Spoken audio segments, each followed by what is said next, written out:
예, 오늘 말씀은 시편 59편 1절서 9절입니다. 총 17절까지 있는데 오늘 9절까지 하도록 하고요. 9절 말씀, 내가 주를 기다리리이다. 근데 우리 성경에는 이제 내가 주를 바라오리니 뭐 이렇게 돼 있어요. 개역도 그렇고 한킹도 그렇고 흠정역도 그렇고 대부분 이제 한글 성경에는 내가 주를 바라리이다, 뭐 바라오리니 뭐 이런 식으로 번역되어 있습니다. 이게 왜 그러냐면 wait on, wait upon이라는 단어가 이제 현대어로는 섬기다, 모시다 이런 뜻입니다. 근데 이제 원어의 의미상 좀 바라다는 뜻이 있다. 그 NIV가 주로 이제 그런 식으로 번역했고요. 또 이제 기다리다, 계속해서 기다리는 게 wait on이죠. 기다리는데 섬기기 위해서 기다리는 거. 이게 이제 종의 자세인데, 그래서 이제 웨이터, 이게 기다린 자, 이렇게 나오죠. 섬기는 자거든요. 웨이터, 이렇게 나올 때 웨이터, wait on, 이게 이제 기다리다, 계속해서 기다리다, 예, 다음에 섬기다, 모시다, 또 바라다 이랬는데, 이제 이 문맥에 따라서 결정을 해야 됩니다. 이 정확한 의미를. 그래서 저는 내가 주를 기다리리이다. 왜냐면 이게 재림의 문맥이고, 이 문맥이 주를 기다리는 장면이에요. 그래서 했고, 이제 여기는 우리 험정에는 주를 바라리이다 이렇게 번역이 되어 있습니다. 저는 내가 주를 기다리리이다, 이렇게, 이게 좀 더 합당하고 정확하다고 믿습니다. 내가 주를 기다리리이다. 시편 59편 이제 9절 말씀인데, 제가 번역가 보면 읽고, 그분의 힘으로 인하여 내가 주를 기다리리이다. 이는 하나님은 나의 방백이시기 때문이라. 이는 하나님이 나의 방백이시기 때문이라. 그분의 힘으로 인하여 내가 주를 기다리이다. 이는 하나님이 나의 방벽, defense, 방벽이기 때문이다. 주님은 나의 방어자이시고 나의 방벽이시다. 또 나의 방패시다. 오늘 이 부분인데 잠깐 기도하고 시작합시다. 위대하시고 거룩하신 주 하나님 감사합니다. 오늘도 주의 영을 충만케 하시고 주의 은혜를 넘치게 부어주셔서 이 시간 주의 말씀을 선포할 때 하나님께서 권능을 다해 주시고 또 주의 성령을 충만케 해주시고 은혜가 넘치게 해주실 간구하고 저에게 지혜와 계시를 주시고 깨닫는 마음을 주시옵소서. 늘 눈을 밝혀주시고 또 성경 기록들을 열어서 저에게 보여주셔서 저희 마음이 뜨겁게 해주시고 또 아버지 저희 속에서 이 마음이 불타오르도록 해주시기를 간구합니다. 주의 사랑이 더욱 차고 넘치게 하여 주시옵소서. 아버지 하나님, 어느 때나 말씀이 선포될 때마다 말씀을 듣는 모든 혼들에게 영적인 각성 있게 하여 주시기를 간구하고, 아버지 하나님, 좀 주를 향한 그런 뜨거움이 속에서부터 차오르도록 해주시기를 간구합니다. 아버지 하나님께서 저희 속에 불꽃이 일수록 해주시옵소서. 아버지 하나님, 정말 영이 뜨거운 가운데 주를 섬기고 마음이 뜨거운 가운데 또 서로 뜨겁게 피차 서로 뜨겁게 서로 사랑하라 말씀하신 대로 그렇게 행할 수 있는 종들 되도록 도와주시옵소서. 아버지 하나님 말씀을 전할 때 저는 숨기시고 오직 주님, 주의 권능, 주의 말씀, 주의 신격, 주의 은혜, 또 아버지 주의 오심과 같은 우리 주님만 드러날 수 있도록 도와주십시오. 감사드리며 주의 성기도 합니다. 아멘. 예. 시편 59편인데 이 시편도 보면 이 표제어가 있습니다. 알다스헷 이래 있죠. 그 알다스헷이라는 이제 표제어가 있는데 시편 57편, 58편, 59편 세 편 다 이 알다스헷이란 표제어가 있어요. 알다스헷은 이제 미리 말한 대로 멸하지 마소서, 죽이지 마소서, 뭐 이런 멸하지 마소서 이런 뜻이고, 이 시의 작자는 이제 다윗의 믹담이 되어 있으니까 시의 작자는 다윗입니다. 다윗의 믹담이라고 했는데 믹담이라는 뜻은 제가 여러 번 설명드렸어요. 다윗의 황금시 또는 금원의 시라고 했습니다. 이 시를 쓴 배경은 사울이 사람들을 보내며 그들이 그를 죽이려고 집을 감시할 때, 이게 언제냐 하면 이 시의 배경은 그러니까 사무엘상 19장 11절이다 이 말이에요. 사무엘상 19장 11절이 이 시의 배경이 됩니다. 사무엘상 19장 11절을 보면 사울이 또한 사자들을 다윗의 집에 보내어 그를 지키다가, 다윗이 지금 집에 있는데 다윗의 집을 지키는 거예요. 가택연금이라는 거죠. 사울이 또한 사자들을 다윗의 집에 보내어 그를 지키다가 아침에 그를 죽이게 하려 함으로 다윗의 아내 미갈이 그에게 고하여 이르되, 당신이 오늘 밤에 당신의 생명을 구하지 아니하면 내일에는 죽임을 당하려 하니라. 미갈이 이제 아버지가 보낸 이 군인들이 자기 집을 지금 둘러싸고 있고 다윗을 죽이려고 한다는 사실을 알고 있었습니다. 그래서 미갈이 이제 사울 왕의 딸이죠. 근데 다윗의 아내이기도 하고, 그래서 미갈이 자기 남편 다윗에게 지금 도망가라 이거예요. 당신이 오늘 밤에 당신의 생명을 구하지 아니하면 내일에는 죽임을 당하리라. 근데 이 군인들이 다윗을 지금 밤새 도망가지 못하도록 지키고 있다가 아침에 죽이려고 하는 거단 말이죠. 사울이 다윗을 죽여야 한다고 한 것은 그의 왕권에 직접적인 위협이 되는 인물이었기 때문입니다. 이건 정치적 판단인데 사울이 사실 잘 판단한 것은 맞아요. 다윗이 다음 차기 왕으로 지금 이 하나님께 이 점지가 돼 있는, 한마디 선택이 돼 있는 그런 상태였단 말이죠. 그래서 또 백성들의 인기, 아마도 민심도 지금 다윗에게 기울고 있었단 말이죠. 그런데 이제 차기 대권 후보, 왕권을 받을 사람은 당연히 이제 요나단이었죠. 그런데 사울의 아들 요나단은 다윗을 죽이는 일에 반대했고 다윗에게 아버지 사울의 적개심과 그를 죽이려 한다는 사실을 모두 알려주었습니다. 사울은 손에 창을 가지고 하프를 타고 있던 다윗에게 집어 던졌습니다. 그 왕이 직접 다윗을 죽이려 시도했던 겁니다. 사울 왕은 밤에 다윗의 집을 감시했고 그를 죽이고자 했는데 다윗의 아내 미갈의 도움으로 다윗은 그 밤에 집을 빠져나가서 목숨을 건졌습니다. 이 다윗의 탈주 뭐 이런 건 여러분이 사무엘상 19장에 보면 자세히 나옵니다. 다윗에게 이날은 매우 길고 힘든 하루였습니다. 여러분 인생에서 가장 긴 하루, 아니면 가장 긴 시간을 보낸 게 언제입니까? 시간이란 게 사실 하루 24시간 모두에게 똑같이 주어지지만 또 모든 사람이 똑같이 사용하는 건 아니죠. 각자가 자기에게 주어진 시간을 각자가 자기 마음대로 사용하는데 이 시간이란 것이 모두에게 동일하게 주어지지만 모두에게 다르게 느껴집니다. 누군가를 기다릴 때는 시간이 굉장히 느립니다. 너무 느려요. 그래서 10분을 기다려도 왜 이렇게 늦게 왔냐 그런단 말이죠. 반면에 내가 늦을 때는 시간이 너무 빠르게 촉박하고 빠르게 지나갑니다. 내가 슬플 때는 시간이 멈춘 듯하고 내가 행복할 때는 시간이 너무 짧고 내가 고통스러울 때는 시간이 끝이 없어 보입니다. 이게 언제 끝이 날까?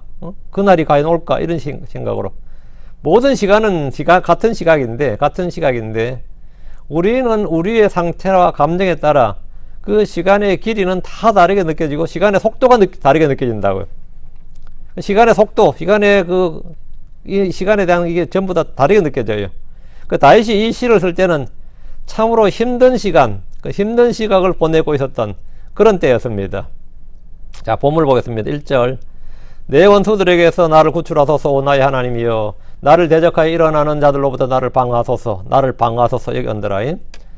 이 시편도 다른 시편들과 마찬가지로 다윗의 이제 개인적인 경험, 개인적인 사건을 바탕으로 먼 미래의 야곱의 고난의 때에 이스라엘이 겪을 고난과 환란을 예언하고 있습니다. 다윗이 대언자고 시편은 기본적으로 예언의 시편이다. 이걸 이제 저희가 기억해야 됩니다. 사울 왕을 적그리스도의 모형으로 다윗 자신을 이제 의롭게 고난받는 이제 이스라엘 남은 자, 소수의 남은 자, 그리고 대환란 때 하나님의 명령들과 주 예수로 믿음을 지키는 자, 이런 사람으로 이제 설정이 되는 겁니다. 이제 사울 왕을 이제 적그리스도의 모형 다윗을 짐승의 핍박을 받고 도망치는 이스라엘. 여러분도 아시다시피 다윗은 뭐 블레셋이라든가 모압이라든가 암몬이라든가 주변 민족들하고 싸울 때는 뭐 용맹하기가 그지 없었습니다. 그리고 물러나는 법이 없었죠. 그러나 다윗은 사울 왕에 관해서는 무조건 도망자였어요. 무조건 도망을 치고 그와 싸우질 않았습니다. 대환란 때의 환란 성도의 특징은 뭐냐? 싸우질 않습니다. 무조건 도망을 가야 돼요. 도망가는 게 믿음이에요. 주님께서 너희는 유대에 있는 자들은 산들로 도망하라 그랬고 광야에서도 광야로 피하고 도망을 가야 된다고. 그 뭐냐? 다윗이 바로 이 환란 성도의 모형이다. 다윗과 사울일 때는 무조건 다윗은 도망자 신세였고 끝까지 도망자였지만 물론 결국의 승리자는 다윗이죠. 멸망한 사람은 사울이고.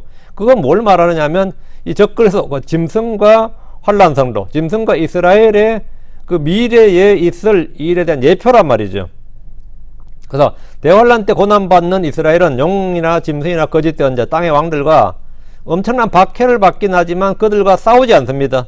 대부분의 시편 강해는 이 부분에서 이 다윗이 한 예언을 빼버리고 이 다윗의 이제 개인적인 체험과 사건을 바탕으로 이 다윗의 신앙심, 다윗의 믿음, 뭐 다윗의 찬양 이런 걸 바탕으로 오늘날 크리스천들이 주는 교훈, 훈계에 적용하는 설교를 합니다. 그럼 뭐 저도 시편 설교를 하면 그렇게 설교를 해요. 왜? 지금 현재 우리 성도들에게 필요한 걸 설교하기 때문에 당연히 지금 우리에게 필요한 교훈, 명적 배움, 경고, 훈계 이런 걸 바탕으로 한 건 당연한 건데 어쨌든 이 성경 강의를 할 때는 이제 이 성경 본문의 본래 의미, 교리적 예언적 의미는 무언가 이걸 꼭 살펴야 된단 말이죠. 그 다윗은 지금 이제 다윗이라는 이 개인이 사울 왕과 지금 설정해서 역사적으로는 다윗이 지금 핍박을 받는 사람이란 말이죠. 핍박을 받고 그 고난 가운데 고난을 이겨내는 상황에 있는 거죠. 그 사울 왕과 그를 잡으려 드는 왕과 왕의 신하들 그리고 이 사울의 군대가 다윗에게 이제 원수가 되는 겁니다. 원수들이고 블레셋과 같은 이런 이제 외적들도 있었지만 지금 이 시의 배경은 사울 왕의 위협입니다. 내 원수들에게 나를 구출하소서 나의 하나님이여. 다윗은 사울과 그의 군사들로부터 나를 구출해 달라고 구하는 기도로 그 역사적으로 그렇게 이해하면 됩니다. 그럼 뭐 어려운 게 하나도 없습니다. 이것은 오늘날 우리도 자주 할 수 있는 기도입니다. 우리는 사방에 원수들 적들이 있습니다. 크리스천들에게 내 평생 죽을 때까지 따라다니는 우리를 둘러싸고 있는 적이 넷이 있다 그러죠. 죄와 마귀와 육신과 세상입니다. 이 넷은 언제나 크리스천들의 적이에요. 죄와 마귀는 우리의 원수입니다. 육신은 나의 가장 무서운 원수입니다. 세상도 나의 원수고 적입니다. 크리스천들의 이 넷은 죽을 때까지 주님이 오실 때까지 결코 끝나지 않는 전쟁을 벌이는 원수들입니다. 그러니까 내 원수들에게서 나를 구출하소서 하면 우리는 이제 여기에 적용해서 영적으로 적용해서 이 세상으로부터 세상의 악으로부터 나를 구출해 주소서. 그렇죠? 또 마귀의 공격으로부터 나를 구출해 주소서. 또 죄의 정욕들로부터 육신의 정욕으로부터 나를 안목의 시험으로부터 이런 식으로 이런 전쟁을 벌이니까 이런 원수들로부터 나를 구출해 달라고 얼마든지 구할 수 있는데 주께서 우리에게 승리를 약속하셨지만 우리는 늘 구출을 기도합니다. 어떤 이는 경제적 속박에서 구출을 기도합니다. 가정 불화가 있는 사람들은 거기서부터 구출을 원합니다. 나라가 어지럽고 전쟁이나 기근이 있을 때 우리는 당연히 구출을 기도합니다. 질병과 고통이 있을 때 실직과 파산과 같은 어려움을 겪을 때 사랑하는 사람과의 이혼이나 사별이나 어떤 여러 가지 그런 것을 겪을 때 우리는 주께 나를 구출하소서, 나를 구원하소서, 나를 건지소서, 나를 도우소서 이렇게 간절하게 기도합니다. 누군가에게 부당한 대우를 받고 학대를 받을 때 여러분 어떻게 합니까? 그와 맞서 싸웁니까? 맞서 싸울 상대라도 있으면 괜찮은데 대부분은 어떻게 보면 맞서 싸울 수도 없어요. 맞서 싸울 수 없다고. 내가 파산했는데 누가 맞서 싸웁니까? 내가 실직을 했는데 누가 맞서 싸우고 사랑하는 사람과 이별하고 사별하고 이혼하고 누구와 싸웁니까? 싸울 수가 없어요. 그때 내가 할 수 있는 게 뭡니까? 주께 부르짖는 겁니다. 하나뿐인 옷을 뺏긴 사람에게 주님은 그랬어요. 출애굽기 22장 27절에 그가 내게 부르짖으면 내가 들으리니 나는 은혜로운 자니라. 그러니까 옷을 뺏긴 사람이 힘이 없는 사람이죠. 하나밖에 옷이 없는 사람이랑 힘이 없는 사람이 약자예요. 근데 그 옷을 뺏겨버렸어요. 얼마나 황당해요. 밤에 잠을 못 자지. 응?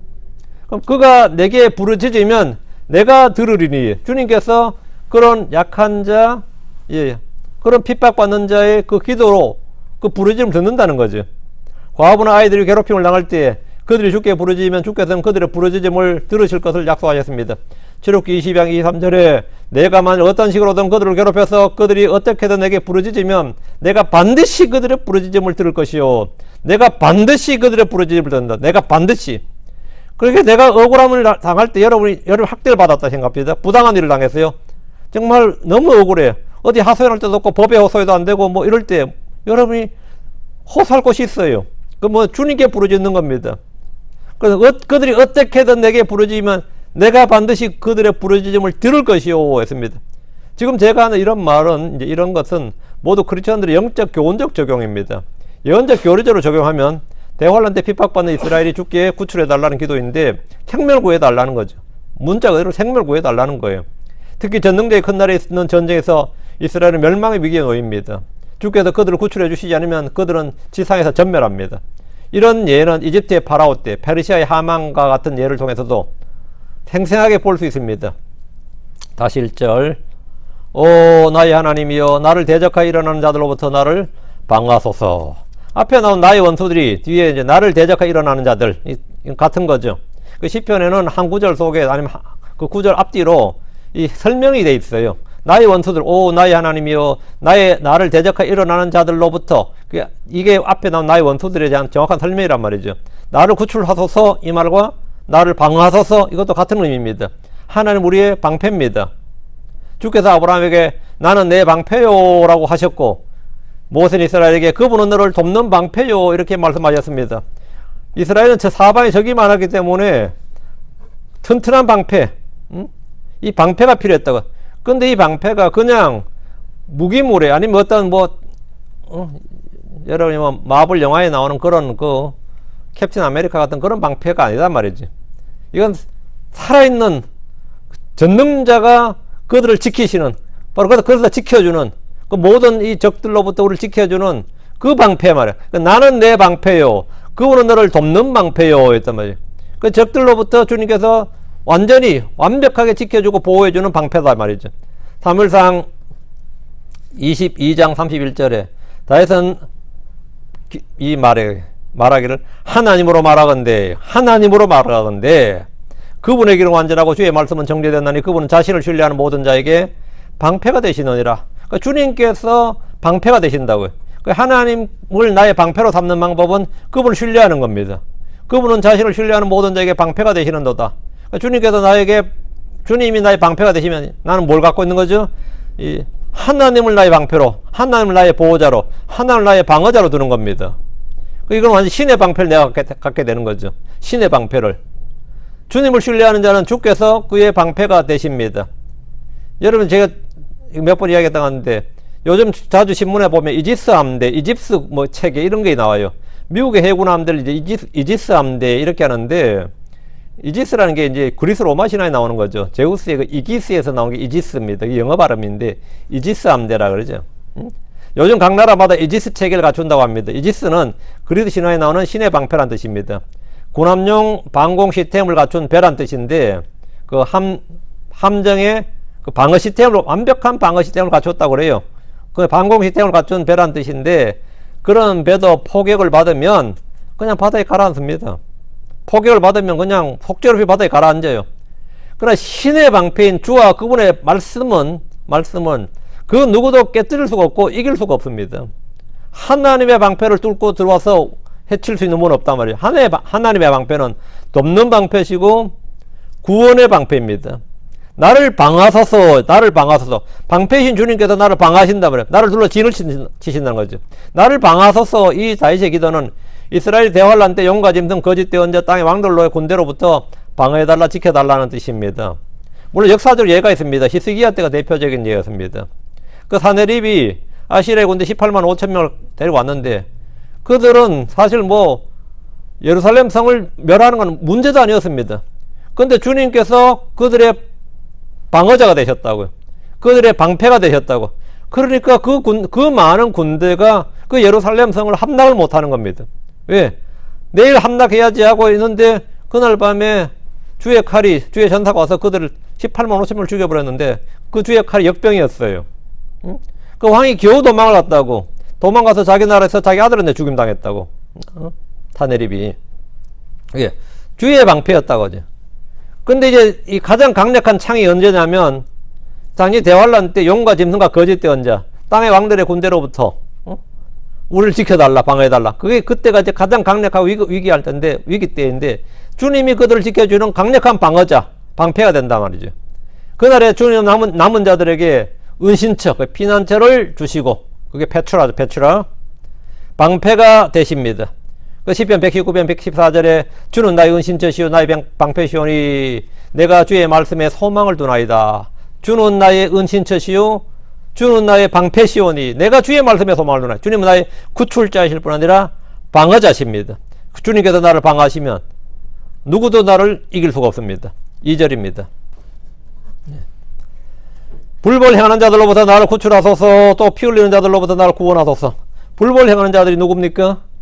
이들은 이들은 뒷부분에 피 흘리는 자들 이렇게 좀 더 구체적으로 나옵니다. 모든 죄가 불이고 주의 법에서 벗어나는 것이 범법이고 주의 법이 아닌 것이 불법이지만, 본문이 말하는 불법은 많은 죄들, 많은 불법 중에서 피 흘리는 거예요. 무지한 피를 흘리는 것을 말합니다.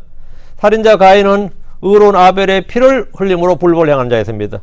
이집트의 파라오는 이스라엘의 남자아이들을 죽이도록 명령함으로 무지한 피를 흘리는 불법자였습니다. 하만은 페르시아의 모든 유대인들을 죽이려고 계획하고 시도한 피를 흘리는 불법자였다고요. 마귀는 여자의 씨를 죽이기 위해서 여자를 죽이려 하는 불법자입니다. 여기서 여자의 씨는 여자의 씨는 예수 그리스도, 여자는 뭐죠? 이스라엘이에요. 그 이스라엘을 죽이려는 불법자. 왜 계속해서 유대인들을 핍박하고 죽이려고 하고 이스라엘 죽이려고 멸하려고 했느냐, 주변에서 모든 나라들이. 그거는 당연한 일이었습니다. 여자의 씨가 뱀의 씨를 머리를 상하게 한다는 예언이 있기 때문이에요. 이거는 영적 전쟁이었던 거죠. 그 역사적으로 수많은 나라들이 유대인들을 멸하려 하는 이유는 여자의 씨에 관한 예언 때문입니다. 마귀는 처음부터 살인자요 거짓의 아비입니다. 본문이 말하는 불법자는 세상에서 죄를 짓는 다양한 죄인들을 말한 것이 아니라 주의 그분의 기름 부음 받은 자를 대적하고 죽이는 살인자를 뜻하는 것으로 불법을 행하는 자, 이래 불법을 행하는 자. 주 예수님이 이 땅에 태어나셨을 때 그분을 경배하러 멀리서 온 현자들도 동방에서 온 현자들도 있었지만 그분을 찾아서 멸하고 죽이려는 헤롯도 있었습니다. 그는 예수를 죽이기 위해서 어떤 희생도 마다하지 않았습니다. 마태복음 2장 16절에 이에 헤롯이 자기가 지혜자들에게 우롱당한 줄 알고 시민화하여 사람을 보내 자기가 지혜자들에게 부지런히 물은 때를 기준으로 베들레헴과 그의 모든 지경 내에 있던 2살 아래의 모든 아이들을 죽이니라. 이게 뭐예요? 이게 바로 피 흘리는 불법이죠. 무지한 피를 흘리는 불법자였다고. 이집트의 파라오, 유대의 헤롯은 모두 살인을 자행하는 불법자였습니다. 예수 그리스도는 경건의 신비입니다. 마귀는 불법의 신비입니다. 그러니까 불법을 행하는 자, 불법자, 그건 처음부터 살인자예요. 피를 흘리는 자란 말이죠. 그 데살로니가후서 2장 7절에 불법의 신비가 이미 일하고 있으나 다만 지금 맡고 있는 이가 길에서 옮겨질 때까지 막으리라. 불법의 신비가 이미 일하고 있으나, 불법의 신비가 일하고 있다. 불법의 신비가 누군데? 마귀란 말이죠. 마귀는 지금도 공중권세 자 이 세상 통치로서 열심히 일하고 있습니다. 믿지 않는 자들 속에서 강력하게 활동하고 일하고 있습니다. 마귀도 마귀의 사역자가 있고 마귀의 교회가 있어요. 그런데 본문의 정확한 교리적 예언적 의미는 분명합니다. 야곱의 고난의 때에 대환란의 진노와 심판이 집행될 때 용과 짐승이란 불법을 행하는 자들로부터 이스라엘을 남은 자들을 구출해 달라는 겁니다. 계시록에는 목배인 자들의 혼들이 나옵니다. 계시록 6장에 나오죠. 의로운 자들의 피를 흘린 그들이 바로 불법을 행하는 자입니다. 이 구절에서 우리는 역사적으로 다윗이 적들로부터 자신을 구출해달라 이렇게 적용할 수 있고 1차적 적용이죠. 크리스천들인 우리가 제 세상의 불법과 제약을 행하는 자들로부터 나를 구출해달라는 기도로 이건 영적적이고 우리가 가장 현실적인 것이죠. 물론 그렇게 해도 아무런 문제가 없습니다. 그런 해석, 그런 적용에 대해서 우리가 이의를 제기하거나 문제 삼지 않습니다. 그거는 괜찮아요.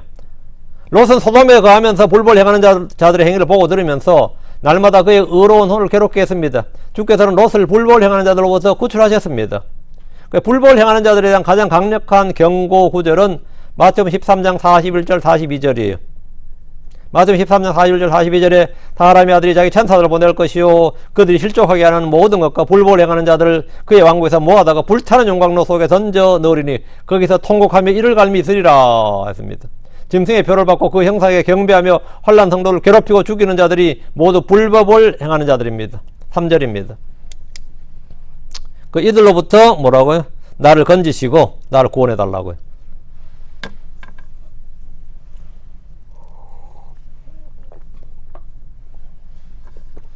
실로 벗어서 그들이 내 혼을 잡으려고 엎드려 기다리나이다. 강력한 자들이 나를 대적하여 함께 모이거니와 나의 범법 때문이 아니요 나의 죄 때문도 아니니이다. 오 주여. 우리 한글 성경에 실로 보소서란 말에서 이 앞단어 실로 이 단어를 빼버렸습니다. 실로 또는 참으로 로 보라 이런 단어, 이런 거 굉장히 짧은 단어죠. 이런 단어는 그 자체로 매우 의미 있는 단어입니다. 특히 시에서는 한 글자도 빼서는 안 돼요. 특히 시에서는 이런 한 단어를 절대로 빼서는 안 됩니다. 킹잼 성경을 번역했다는 성경들에서도 이 단어를 빼버린 것은 참으로 황당한 일이 아닐 수 없습니다. 그들이 내 혼을 잡으려고 엎드려 기다리나이다. 다윗을 잡기 위해서 사울이 군대를 보냈고 그 군대는 다윗의 집을 둘러싸고 아침이 올 때까지 또 다윗이 나올 때까지 기다렸습니다. 그들은 밤새 다윗의 집을 지켰습니다. 이 모습은 먹이를 찾아서 노리는 맹수들의 모습을 연상시킵니다. 사냥꾼이 사냥감을 노리는 모습도 이와 같습니다. 그들이 내 혼을 잡으려고 할 때 내 혼은 육신의 생명이에요. 내 혼을 잡으려고. 구약에서 혼은 때로 육체의 생명, 사람이란 뜻과 동요로 사용됩니다. 왜? 구약에서는 혼과 육이 결합되어 있었습니다. 그래서 할례를 받기 전에는 그래서 혼이 생명, 혼이 육신, 육체 이런 거와 동요로 사용되었는데 그렇다고 영혼육으로 3분포로 나눌 때 혼과 육이 같으냐? 그건 전혀 아니죠. 그러니까 구약성 읽다 보면 그들이 내 혼을 잡으려고 할 때는 그들이 나를 잡으려고 이 말이에요. 내 생명을 취하려고 나를 죽이려고 이런 뜻이라고요. 예. 구약에서 혼은 때때로 육체의 생명, 사람이란 뜻과 동요로 사용된다 했고요. 다시 3절 강력한 자들이 나를 대적하여 함께 모이거니와 강력한 자들이 나를 대적하여 물론 이제 역사적으로 말하면 여기서 강력한 자들은 이제 쫓기는 다윗의 입장에서는 사울 왕과 그의 신하들과 군대들이죠. 단위 강력한 자들입니다. 이제 사람 우리 성도들 우리들에게 적용하면 우리 크리스천들이 적용하면 강력한 자들은 천사들, 마귀들, 정사들, 공중 권세자들, 뭐 권능들 이런 겁니다. 이건 오늘날 크리스천들에게 이제 현실 이 삶에서 우리가 살고 있는 현실을 적용하면 뭐 마이티맨 하면 누구예요? 정부 관료들, 주지사, 상하원, 경찰들, 판사나 검사, 뭐 변호사, 돈 많은 사람들 그런 거 뭐 소위 전문가 그룹이라니 뭐 소위 말 힘 있는 사람들 힘 있는 사람들 그 말하죠. 힘 있는 사람들 그게 마이티맨이에요. 그들이 강력한 자들입니다.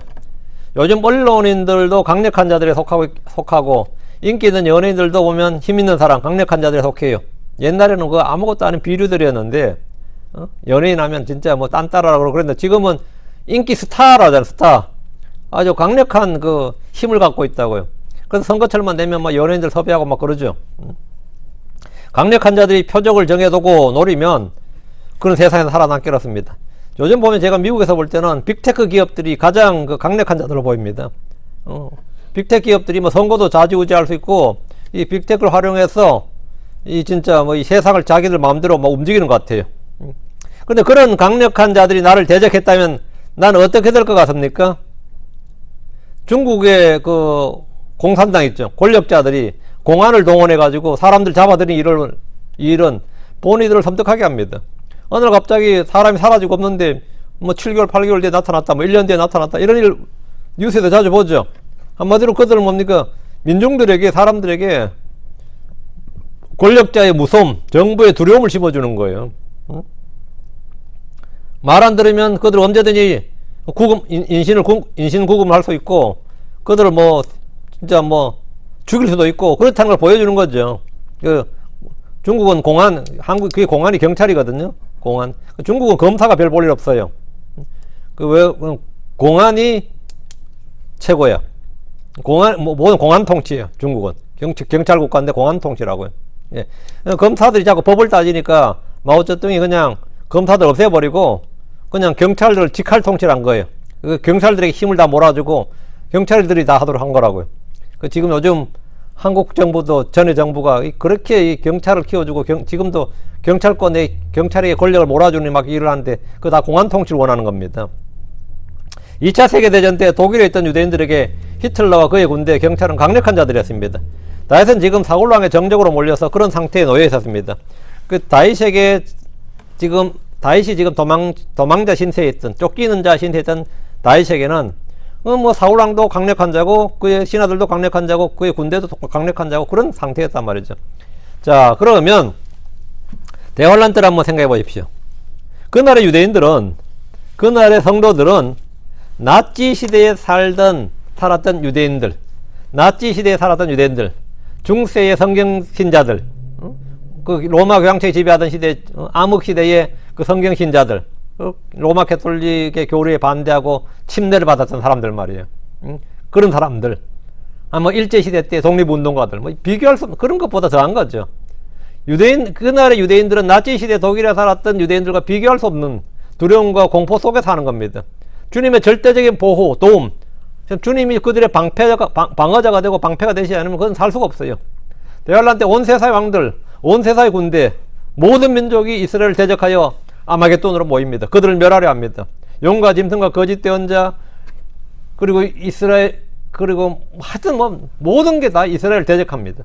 초림 때 유대의 권력자들 헤롯과 빌라도를 비롯해서 모두가 주 예수님을 대적했듯이 그날은 이스라엘과 소수의 남은 자들을 대적해서 온 세상이 함께 한 마음 한 뜻이 되는 겁니다.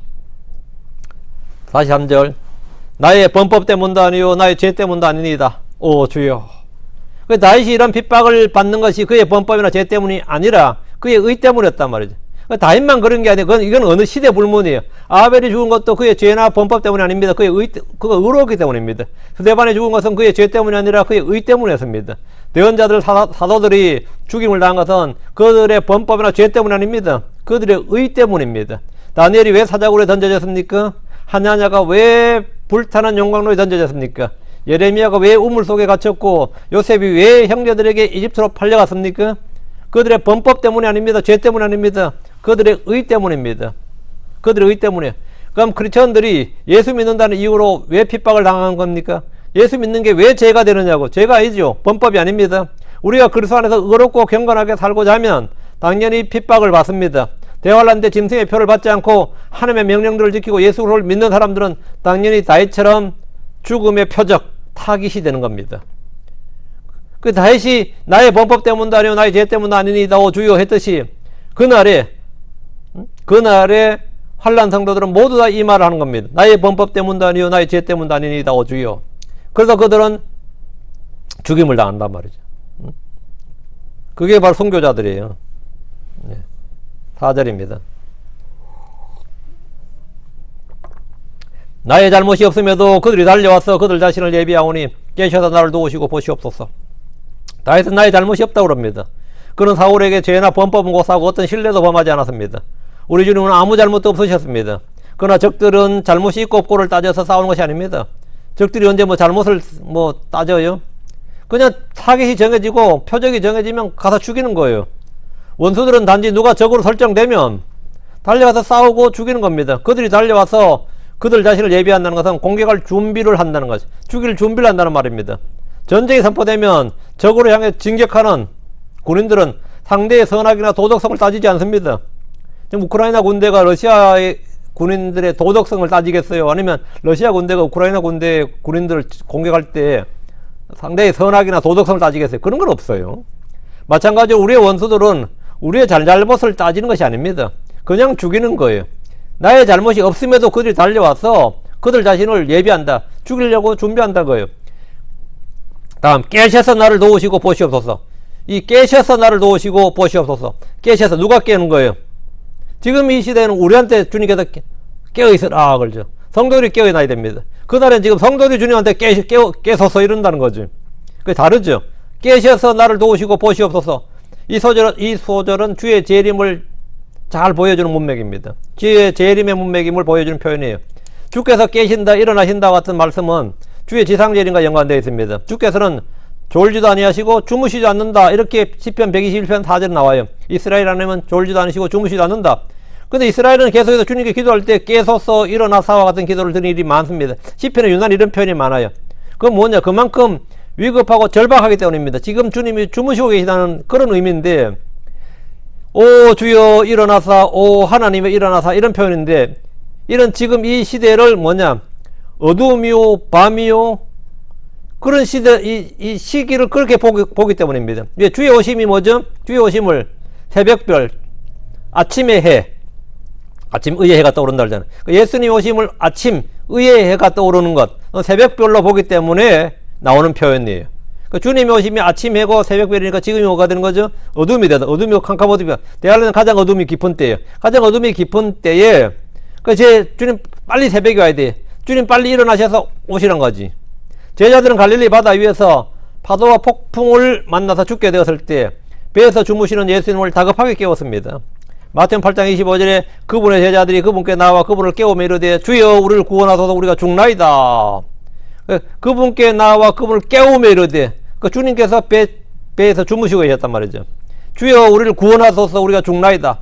이것은 고난 중에 있는 이스라엘, 대환란 중에 있는 이스라엘이 풍랑과 파도를 통과하는 그 배에서 대환란이라는 이 풍랑과 파도를 통과하면서 겪는 어려움 속에서 주님을 깨우는 장면이죠. 이스라엘이 죽게 기도하는 예표고 모형입니다. 복음서의 그런 사건 하나하나가 그냥 임시로 기록된 게 아니라 다 그런 예언적 의미가 있는 거죠. 5절입니다. 그런즉 주 만군의 하나님 곧 이스라엘 하나님이여 깨셔서 모든 이교도들을 징벌하소서. 어떤 사악한 범법자들에게도 긍휼을 베풀지 마옵소서 셀라. 긍휼을 베풀지 마옵소서 셀라. 아까 분명히 이 시가 알다스엣이라고 그랬죠. 알다스엣이 뭐예요? 멸하지 마소서죠. 근데 여기는 징벌하소서, 긍휼을 베풀지 마소서 이러면 본문에 그런즉 주 만군의 하나님 곧 이스라엘 하나님이여 이렇게 우리가 지금 번역해 있는데 이 말이 정확한 의미는 당신은 주 만군의 하나님이시오 이스라엘의 하나님이시오 이 말이죠. 우리가 주로 번역했는데 이게 다우란 말이에요. 이게 당신이라고 당신. 우리말로 당신을 한글 성경에는 다 주로 번역했는데 당신이 이제 2인칭으로서 한국말로 이게 존댓말 존칭어가 없어가지고 존칭어를 발견을 못하니까 당신은 번역을 못한 거예요. 그래서 다 주로 실명사로 번역을 바꿔버렸는데 의미가 잘 안 사는 거예요. 그럴 때가 있어요. 대명사를 대명사로 그냥 둬야 되는데 대명사를 실명사로 바꾸는 순간에 의미가 죽어버린 경우가 있는데, 그런 경우가 이제 베드로가 예수님께서 너희는 나를 누구라 하느냐, 너희는 나를 누구라 하느냐 하니까 답은 어떻게 됩니까? 당신은 누구누구신이다 이래 되잖아요. 근데 당신은 하려니까 제자가 예수님한테 당신은 안 되게 한국 정서에 안 맞으니까 당신은 그 그리스도시요 살아계신 하나님의 아들이시니다 이렇게 번역을 해야 되는데 그게 정확한 표현이에요. 근데 주는 그리스도시요 살아계신 하나님의 아들이시다 이렇게 번역해 버렸다고. 그럼 뭐 말은 하려 안 되죠. 너희는 나를 누구라 그러는데 당신이 누구다고 말해야 되지. 너는 나를 누구라 했는데 제3자인 주는 누구 해버리면 이건 동문서답이라고. 응? 물론 이제 당신을 주라고 했다 이런 식으로 이제 하지만 정확한 의미는 Thou art the Christ and the Son of Living God. 이게 이제 Thou art. 당신은 그 그리스도시요 살아계신 하나님의 아들이신다 이래야 되죠. 그래서 계셔서 모든 이교도를 징벌하소서인데 이것은 다윗이 사울왕에 대해서 하는 기도가 아닙니다. 당연히 아니지. 다윗이 지금 사울왕을 피하면서 깨셔서 모든 이교도를 징벌하소서 이건 말이 안 되죠. 사울은 이교도가 아니잖아요.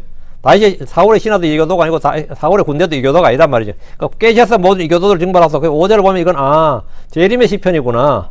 이건 예언의 시편이구나. 이건 확실히 알 수 있는 거죠. 그럼 지금 다윗은 사울왕이나 왕의 군대를 멸해달라고 기도하는 것이 전혀 아니다 이 말이죠. 이미 말씀드린 대로 다윗은 예언자로서 이스라엘의 미래 일에 대해서 예언을 하고 있습니다. 그는 자신이 겪는 이 일을 바탕으로 이스라엘 원수들, 이교도들, 불법을 행하는 자들, 피 흘린 자들, 범법자들, 사악한 자들에 대해서 지금 말하고 기도하고 있는 겁니다. 본문에서 징벌해달라는 이교도들의 정체는, 이 이교도들 왜 징벌해달라는 건지, 이 이교도들이 대체 누구냐? 이스라엘 돕는 이교도는 아니겠죠. 이 이교도는 누구냐면 요엘서 3장 12, 13절에 나옵니다. 요엘서 3장 12, 13절에 이교도들은 끼어서 요사박 골짜기로 올라올지어다 내가 거기에 앉아 사방의 모든 이교도들을 심판하리라. 너희는 낫을 대라 수확할 것이 이것도다. 너희는 와서 밟으라. 포도즙 틀이 가득 차고 독이 흘러 넘쳐나니 이는 그들의 사악함이 크기 때문이라. 그 사악함이 큰 불법이 충만한 이교도들을 말한 거죠. 그 하나님께서 심판할 대상인 이교도들은 끼어서 요사박 골짜기로 올라올지어다. 모든 이교도들을 심판하라. 이 이교도들 그 포도즙 틀에 밟아서 심판 그 이교도들을 말합니다. 왜 주께서 모든 이교도들을 징벌하느냐? 이 종교차별, 민족차별 이런 거냐? 맞습니다. 그래서 하나님은 인종이나 성배나 민족이나 종교나 언어나 혈통이나 이 외모의 차별이 없으십니다.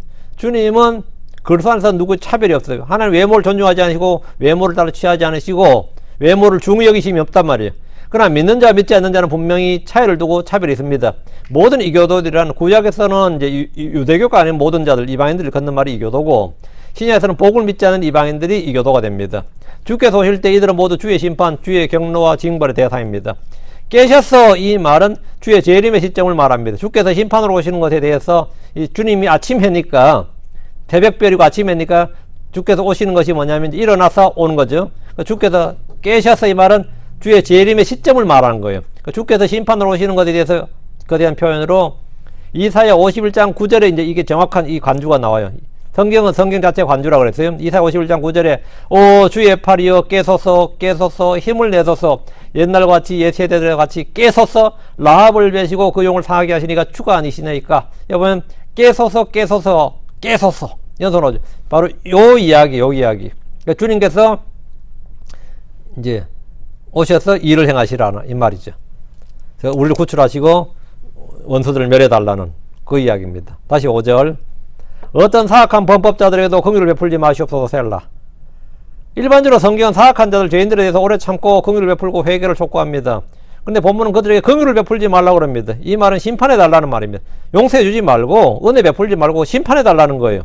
이건 신약의 교리하고는 안 맞습니다. 이건 그럼 어느 때의 교리냐? 이것은 주의 재림 때, 즉 심판의 때, 원수 갚으시는 때, 보복의 날에 관한 말씀입니다. 말씀 우리가 올바로 나눠야 돼요.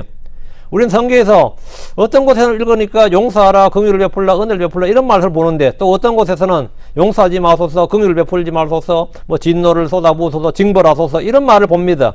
그럼 이 둘은 서로 모순이냐? 아닙니다. 대상과 세대가 다른 겁니다.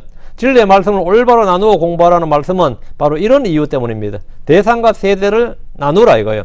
그날의 성도들은 원수들 용서해달라, 저들의 죄들 저들에게 돌리지 마옵소서, 저들을 용서해 주옵소서 이런 기도를 안 합니다. 지금은 당연히 그런 기도를 해야 정상이고 그게 그리스도의 마인드고 그날은 그런 기도를 하지 않고 원수를 갚아달라, 긍휼을 베풀지 말아달라가 바른 기도예요.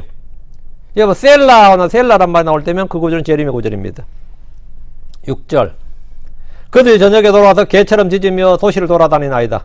사울왕이 보낸 군대는 밤에 다윗의 집을 둘러싸고 그를 감시하고 지켰습니다. 이건 역사적 사건이죠. 지금 예언은 언제나 역사적 사건을 바탕으로 해요. 다윗은 밤에 아내 미갈의 도움을 받아서 도망을 쳤습니다. 그들이 저녁에 돌아와서 했는데 요 후에 또 나와 이 표현이 또 나옵니다. 도둑이나 자객들은 주로 밤에 출현합니다. 주 예수님은 새벽별 아침 해입니다. 지금이 어둠의 때로다 하면 뭐죠? 그럼 그 어둠의 권세자, 공중권의 통치자, 그건 마귀단 말이죠. 주 예수님은 새벽별이고 아침입니다. 마귀가 활동하는 기간은 저녁이고 밤입니다. 그들은 저녁에 돌아와서 개처럼 짖으며 그들은 개입니다. 우리 주께서 너희는 거룩한 것들을 개들에게 주지 말며 너희 진주를 돼지 앞에 던지지 말라. 개들에게 던지지 말라. 개들이 나오죠. 그들은 개입니다. 개들은 믿지 않는 남자들을 걷는 말이고 마태복음 15장 26절 그분께서 응답하여 이르시되 자녀들의 빵을 집어 개들에 던진 것이 마땅하지 아니하도다. 그렇게 여기서는 이방인들을 개들이라고 그랬고 주께서 빌립보 3장 2절에 개들을 조심하고 악한 일꾼들을 조심하여 살을 베어낸 자들을 조심하라. 여기서 개들을 조심하고 이 개들은 누구죠? 할례를 주장하는 율법주의 유대인들을 말합니다. 이 성경이 개들한테 그들이 개처럼 짖으며 도시를 돌아다닌다는 것은 그들을 개처럼 그들은 사실은 개들이다. 하나님께서 그들을 개들이라고 그랬단 말이죠. 하나님께서 믿지 않는 자들을 개들, 뱀들, 독사들, 이리들 뭐 이랬고 또 그 마귀들 가지고 용들 또 용들 옛뱀, 용 뭐 이런 것도 마찬가지고요. 그 사자들 뭐 이런 게 동물들로 비유된 게 많이 있는데 예, 개들로 비유되는 개들에 비유되는 사람들이 있다. 개들에 비유되는 사람들. 그들이 도시를 돌아다닌다. 개처럼 짖으며 도시를 돌아다닌다. 7절 보소서 그들이 그들의 입으로 내뱉나이다. 칼들이 그들의 입술에 있나이다. 칼들이 그들의 입술에 있다. 칼이 왜 그들의 입술에 있어요? 입에는 많은 무기가 있습니다. 입은 그냥 단순히 이빨, 혀 우리가 이렇게 한가지만 입에는 사람의 입 속에는 많은 무기가 있어요. 그것도 그냥 무기가 아닙니다. 치명적인 살상 무기들이 있다 이거예요. 이는 그들이 말하기를 누가 들으리요. 보소서 그들이 입으로 내뱉나이다. 내뱉나이다 단어가 이 벨치란 단어, 벨치 아웃. 내뱉다, 내뿜다, 트림을 놨다 이런 건데 보소서 그들이 그들의 입으로 내뱉나이다. 이 말은 개가 뭔가를 먹고 트림을 놨다, 내뱉다 이 말입니다. 그들이 개처럼 돌아다니며 짖는 것, 뭔가를 삼키고 내뱉는 것을 표현하는데 들개들이나 와일드닭, 들개들, 야생개들, 들개들 보면 돼요. 하이에나를 생각해 보시면 쉽게 와닿습니다. 들개들은 야생에서 가장 강력한 사냥꾼들 중에 하나입니다. 덩치는 작지만 때로 몰려다니면서 사냥감을 딱 정하면 포기하지 않고 놓치지 않습니다. 예. 그 덩치가 작은데 어떻게 큰 짐승을 잡느냐? 예. 이 요령이 있어요. 계속 계속해서 치고 빠지고 하면서 체력을 빼죠. 보통 이제 뭐 표범이나 사자나 호랑이나 이런 이제 짐승들을 사냥할 때 이 목을 물죠. 목을 물어가지고 그 숨통을 끊어놓을 때까지 물고 있던다고. 그런데 하이에나나 이 들개들은 그런 체격은 안 되잖아요. 목을 물어가지고 꼼짝 못하게 뭐 할 수 있는 그런 급이 안 된단 말이죠. 그렇게 하니까 주로 사타구니 사이를 물거나 꼬리를 물거나 그 항문을 물거나 이렇게 해요. 가죽이 약한 부분, 가죽이 없는 부분 이런 데를 물러서 피를 흘리게 해서 쇼크사를 일으키는 그런 식의 작전을 쓰는데 아주 효과적이에요. 그래서 이제 때로 몰려다니면서 죽이죠. 칼들이 그들의 입술에 있나이다 했는데 개들이 가장 강력한 무기 이빨이죠. 개들이 물면 웬만해서 놓지 않습니다. 사람의 손에 든 무기보다 우리가 손에 든 무기보다 입에 든 무기들이 더 강력합니다. 성경에 따르면 사람의 입에는 칼이 있고 화살이 있고 활이 있고 독사의 독이 있고 불이 있습니다. 사람 입 속에 또 그들의 입술 밑에는 독사의 독이 있고 독사의 독이 있다잖아요. 시편 140편 3절에 뱀같이 자기 혀를 날카롭게 해서 오니 그들의 입술 밑에는 독사의 독이 있나이다 셀라. 그들의 입술 밑에 독사의 독이 있다. 사람의 입에는 다양한 무기들이 있단 말이죠. 불법을 행하는 자들은 성도를 사냥하고 죽이지만 우리 주의 입에도 칼이 있습니다. 입에서 칼들이 있는 자들은 우리 주의 입에서 나오는 칼에 죽임을 당합니다. 다시 7절 누가 들으리요. 이제 사악한 자들은 그들이 하는 생각이나 그들이 하는 말이나 그들이 하는 행동에 대해서 누가 볼 것이냐, 누가 듣느냐, 누가 심판하느냐 하지만 주께서 그들을 보시고 주께서 그들을 들으시고 주께서 기록하시며 그들의 행위대로 갚아주십니다. 악을 행하면서 누가 보리요 할 때 주님은 주목하고 계십니다. 그들에게 주목하고 계신다 이거예요. 악한 말, 거짓말, 신성 모독하는 말 하면서 누가 들으리요 하면서 자기의 불법을 숨기지만 주께서 듣고 계십니다. 시편 94편 9절에 귀를 심으신 분께서 듣지 아니하시랴 눈을 빚으신 분께서 보지 아니하시랴. 우리는 언제나 우리의 모든 행위를 듣고 보고 계시고 주목해서 살피시고 책에 기록하시고 감찰하신 하나님에 대해서 두려움을 가져야 됩니다. 8절입니다. 그러나 주께서 오 주여 그들을 비웃으시리이다. 주께서 모든 이교도들을 조롱하시리이다. 누가 들으리오? 란 사악한 자들의 조롱의 주님의 답변입니다. 그러나 주께서 오 주여 그들을 비웃으시리이다. 주께서는 이교도들을 비웃으십니다. 주를 대적하는 자들을 비웃으십니다. 시편 2편 4절에 하늘들에 앉으신 분께서 웃으시며 주께서 그들을 비웃으시로다. 주를 대적하여 막 하는 그들을 주님 그들의 계략 그들의 작전 그들의 행위를 다 하십니다. 그러니까 그들이 주님께서 웃으시며 주께서 그들을 비웃으시로다. 주께서 모든 이교도들을 조롱하십니다. 주를 대적하고 이스라엘 멸하려는 마귀와 그의 군대를 주님은 비웃으시고 조롱하십니다. 9절입니다. 그분의 힘으로 인하여 내가 주를 기다리리이다. 이는 하나님이 나의 방백이기 때문이라. 바라리이다 또는 섬기리이다. 이렇게 이제 이 웨이로는 이제 우리 성경에도 다양하게 번역이 되어 있는데, 자 이제 우리가 할 일이 뭡니까? 주를 기다린 겁니다. 주님께서 그들을 비웃으시고 그들을 조롱하신다잖아요. 그 주님이 비웃으시고 조롱하신다. 왜? 주님께서 그들을 다 멸하실 것이기 때문이다. 주님께서 우리를 지키시고 우리를 구출하시고 우리 방어자가 되시고 방백이 되시고 피난처가 되시다. 그리고 그들을 조롱하시고 비웃으시고 그들을 멸하신다. 자 그럼 우리가 할 일은 뭐죠? 주님께서 하신 말씀을 믿고 기다리는 거예요. 주를 기다리는 겁니다. 믿음으로 소망 중에 인내로 주의 오심을 기다리는 겁니다. 그분의 힘으로 인해 내가 주를 기다리리이다 했는데, 그분의 힘으로 인하여 이 말은 나의 힘이신 주여란 말씀대로 주의 힘과 권능을 찬양하고 부르는 겁니다. 내가 주를 기다리리이다. 기다리는 이유는 하나님은 나의 방백이시기 때문이로다. 주님이 나의 방백이기 때문에 주님을 기다린다. 주님 오시면 다 해결되는 거예요. 하나님은 나의 방패요 방어자요 방백이시기에 주의 오심 주의 일하심을 나는 간절히 기다린다 이거예요. 소망주에 기다린다. 인내로 기다린다. 크리스천들의 평생의 삶은 주의 오심을 기다리는 삶입니다. 구원받은 후의 삶은 뭐냐? 주의 오심을 기다리는 삶이에요. 우린 주의 도움을 기다리고 주의 긍휼을 기다리고 주의 계획을 기다리고 하나님의 왕국을 기다립니다. 무엇보다 우린 주의 오심을 간절히 기다립니다.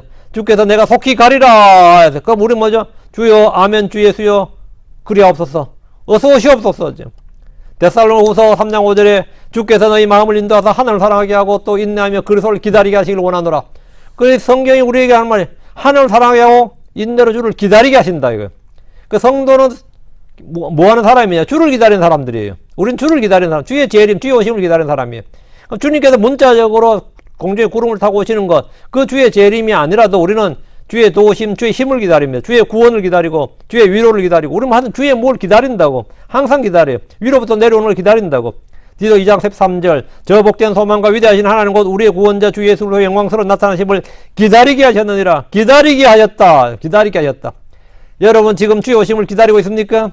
주의 십자가 부활을 외치면서 주의 오심을 기다리지 않는다면 그의 믿음은 헛된 믿음이고 거짓 믿음입니다. 여러분이 예수 믿는다고 하면서 예수를 믿는다고 하면서 예수님을 통해 구원받았는데 예수님으로 구원받아 놓고 예수의 오심을 기다리지 않는다. 그 말은 완전 거짓말이에요. 주의 십자가 부활을 외치면서 주의 오심, 내가 주를 기다리나이다. 이게 없다면 그 사람이 말한 믿음은 그냥 종교심이에요. 성경은 시편 37편 7절에 주 안에서 안식하라 그리고 인내하며 그분을 기다리라. 그의 길에서 형통한 그로 인해 사악한 깨를 이루는 사람이 인해 내 스스로 초조해하지 말지어다. 그리고 인내하며 그분을 기다리라.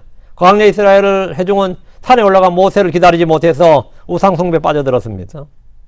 오늘날 크리스천들도 주의 구원, 주의 은혜, 주의 도우심, 주의 힘을 구하면서도 인내로 기다리지 못해서 죄를 짓습니다. 주님께 막 기도한 후에 그냥 자기 생각대로 해버리고 자기 멋대로 막 해버립니다. 자기가 주님의 도움을 기다리지 못하는 거예요. 시편 130편 5절에 내가 주를 기다리고 내 혼이 기다리며 내가 그분의 말씀에 소망을 두는도다. 내가 주를 기다리고 내 혼이 뭘 기다린다고? 주를 기다린다. 내가 주를 기다리고 내 혼이 주를 기다린다. 이것이 영적인 삶이고 믿음의 삶, 이것이 성도의 삶입니다. 이사야 8장 17절에 나는 자신의 얼굴을 야곱의 집에 숨기시는 주를 바라며 그분을 기다리리라. 이게 결단이에요. 나는 주를 바라며 그분을 기다리리라. 내가 할 일이 뭐냐? 주를 기다리는 거예요. 주의 오심은 멀지 않습니다. 주의 오심은 지체하지 않습니다. 주께서 하박국 2장 3절에 비록 그것이 더딜지라도 그것을 기다리라. 그것이 반드시 올 터이므로 그것이 지체하지 아니라 더딜지라도 기다리라. 이거예요. 스바냐 3장 8절에도 그 주가 말하노라. 그러고 내가 일어나서 그 탈취물이 이런 날까지 너희는 나를 기다리라. 나를 기다리라 했습니다. 이는 그분이 나의 힘이시고 나의 도움이시고 방벽이시기 때문입니다. 나를 기다리라. 기다리라. 응? 여러분은 주를 기다리고 계십니까? 우리가 주를 기다리는 건 간단합니다.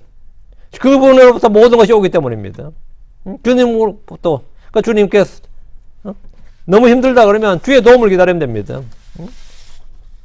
여러분 너무 힘들면 주의 도움을 기다리면 돼요. 너무 어려우면 주의 위로를 기다리면 돼요. 또 주의 안식을 기다리면 된다고. 여러분이 주를 기다리는 것. 내가 주를 기다리리이다. 내가 주를 기다리리이다. 이건 정말 너무나 복되고 은혜로운 말씀이에요. 내가 지금 결단해야 될, 내가 해야 될 일 중 하나가 뭐냐? 주를 기다리는 겁니다. 주를 기다리는 것. 이것은 구원받은 성도들이 언제나 주를 바라며 주를 신뢰하는 것. 소망 중에 인내로 주를 기다리는 겁니다. 그럼 여러분 그건 잘하는 일이에요. 그럼 여러분 결코 이 기다리면은 지치거나 낙심하거나 실망하는 일이 없습니다. 왜? 주님은 기다린 자에게 복을 주십니다. 그리고 그에 대한 충분한 보상, 예, 충분한 보상이 주어집니다. 오늘은 이제 9절까지 하고 이어서 토요일에 계속해서 남은 본문을 강의하도록 하겠습니다. 자, 기도합니다. 위대하시고 거룩하신 주 하나님 감사합니다. 하나님께 은혜 주셔서 오늘 주의 말씀을 선포했습니다.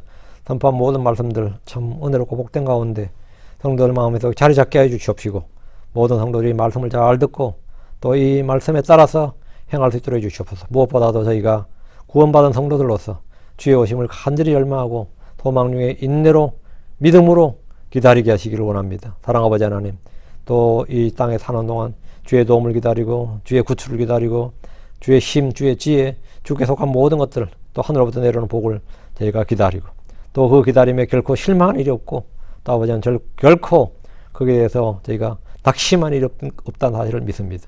사랑 아버지 하나님, 저는 이 말씀 진내교의 성도들 또 특별히 이 말씀을 듣는 모든 지체들에게 복을 내려주시기를 원하옵고 참으로 인내로 주를 소망 중에 기다리는 그런 성도들 다 되도록 해주시고 넘치는 소망 가운데 복된 시간들을 보내게 해주십시오. 감사드리며 주의 승기도합니다. 아멘.